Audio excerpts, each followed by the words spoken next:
بسم اللہ الرحمن الرحیم۔ جو لوگ برے برے خواب دیکھتے ہیں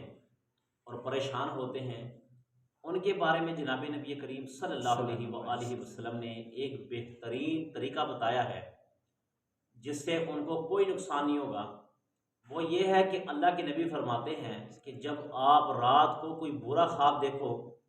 تو جناب نبی کریم فرماتے ہیں کہ آپ بائیں طرف 3 دفعہ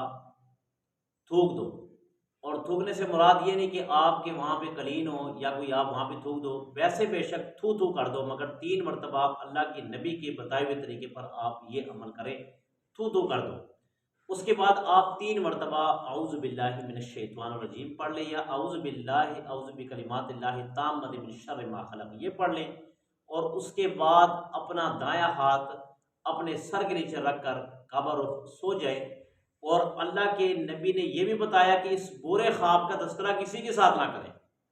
کسی کے ساتھ نہ کریں۔ تو اللہ کے نبی فرماتے ہیں کہ اس خواب کی دیکھنے کی وجہ سے آپ کو کوئی نقصان نہیں پہنچے گا، نہ کوئی جانی نقصان، نہ کوئی مالی نقصان، کسی قسم کا کوئی یہ نقصان نہیں پہنچے گا، بشرطے کہ آپ اس کا تذکرہ کسی کے ساتھ